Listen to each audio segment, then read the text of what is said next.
#AskDrJohnWatson అని type చేసి మీ questions అడగండి, తప్పకుండా రిప్లై చేస్తాను. ఇతను ఏమడుగుతున్నా అంటే, does hair transplant treatment lead to cancer? Are there any long term health risk associated with hair transplant procedures? Hair transplantation చేస్తే క్యాన్సర్ ఏమైనా వస్తుందా? లాంగ్ టర్మ్ లో వెళ్లే కొద్దీ ఏమైనా హెల్త్ రిస్క్స్ ఉండే అవకాశం ఉందా? అంటే హెయిర్ ట్రాన్స్ప్లాంటేషన్ ఒక మెటిక్యులస్ ప్రొసీజర్. ఈ సర్జరీకి దాదాపుగా 50 సంవత్సరాల హిస్టరీ ఉంది. అంటే అప్పటి నుంచి క్రమక్రమంగా ఎదుగుతూ ఇప్పుడున్న స్టేజ్కి వచ్చింది. ఎటువంటి రిస్క్స్ ఉన్నాయి, ఎటువంటి జాగ్రత్తలు తీసుకోవాలి అనేటువంటిది ఎంతో రీసెర్చ్ జరిగి దాని మీద ప్రాపర్ డాక్యుమెంటేషన్ ఉంది.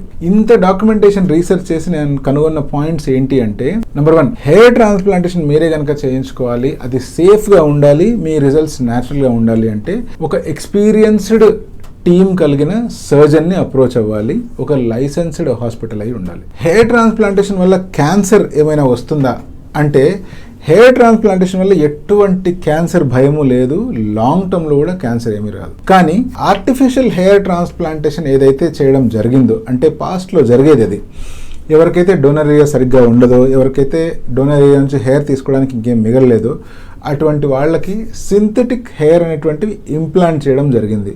సో ఒక పీరియడ్ వరకు అది చాలా నడిచింది. ఆ సింథటిక్ హెయిర్ ఏవైతే ఇంప్లాంట్ చేస్తారో అటువంటి సింథటిక్ హెయిర్తో ఇంప్లాంట్ చేసిన వాళ్ళకి చాలా కొద్ది మందికి క్యాన్సర్ థ్రెట్ ఉంది అని తెలిసింది. సో అప్పటి నుంచి దాని మీద బ్యాన్ ఏర్పడింది. ఆర్టిఫిషియల్ హెయిర్ ట్రాన్స్ప్లాంట్ లేదా ఆర్టిఫిషియల్ హెయిర్ ఏదైతే ఇంప్లాంట్ చేయడానికి వాడుతూ ఉండేవాళ్ళు దాన్ని ఇప్పుడు ఎవ్వరూ చేయట్లేదు. సో ఈ థ్రెట్ గురించి, దీని గురించి ప్రాపర్గా స్టడీస్ రానంత వరకు అది బాగానే అందరూ ప్రమోట్ చేశారు. బట్ ఎప్పుడైతే స్టడీస్లో దీని గురించి బయటకు వచ్చిందో అందరూ ఇటువంటి ఆర్టిఫిషియల్ ఫైబర్ని సర్జరీస్కి వాడడం పూర్తిగా మానేశారు. సో ఆర్టిఫిషియల్ హెయిర్ ట్రాన్స్ప్లాంటేషన్ అయితే మాత్రం ఏదైతే సిలికాన్ ఫైబర్స్తో చేయడం జరుగుతుందో అది మాత్రం సేఫ్ కానే కాదు. ఇప్పుడు లాంగ్ టర్మ్లో హెయిర్ ట్రాన్స్ప్లాంటేషన్ చేస్తే హెల్త్ రిస్క్ ఏమన్నా ఉంటుందా అంటే, హెయిర్ ట్రాన్స్ప్లాంటేషన్ మనం చేసేటప్పుడు మనం తీసుకుంటున్న డోనర్ హెయిర్ ఏవైతే ఉంటుందో అది ఆటోలోగస్, అంటే మన ఓన్ డోనర్ హెయిర్ని తీసుకొని మన స్కాల్ప్ మీద ఇంప్లాంట్ చేస్తున్నాం. అలా ఎప్పుడైతే చేస్తామో మన బాడీ దాన్ని రిజెక్ట్ చేయడం కానీ, మన బాడీ దానికి అగెయిన్స్ట్గా ఫైట్ చేయడం కానీ ఎటువంటిది జరగదు.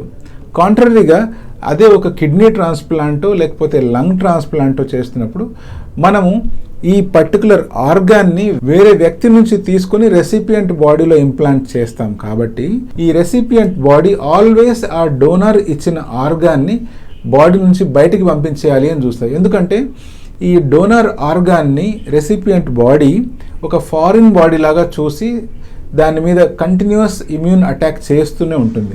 లాంగ్ టర్మ్గా ఇమ్యూనిటీ రిలేటెడ్ ప్రాబ్లమ్స్ అనేటువంటివి అదర్ ఆర్గాన్ ట్రాన్స్ప్లాంట్లో ఉంటాయి. తప్పితే హెయిర్ ట్రాన్స్ప్లాంట్ చేసేటప్పుడు మనకు ఆటోలోగస్ ట్రాన్స్ప్లాంట్ కాబట్టి ఇటువంటి ఇష్యూస్ ఏమీ ఉండవు. అక్కడ గ్రో అయ్యే హెయిర్ కూడా అంతకుముందు స్కాల్ప్ వెనకాల భాగంలో కానీ లేకపోతే బాడీలో ఇతర పార్ట్స్ మీద ఎలాగైతే గ్రో అవుతూ ఉండేనో అలాగే స్కాల్ప్ మీద మనం ఇంప్లాంట్ చేసిన తర్వాత కూడా నార్మల్గా గ్రో అవుతాయి. లాంగ్ టర్మ్లో ఎటువంటి రిస్క్స్ కానీ ఎటువంటి హెల్త్ ఇష్యూస్ కానీ ఉండవు.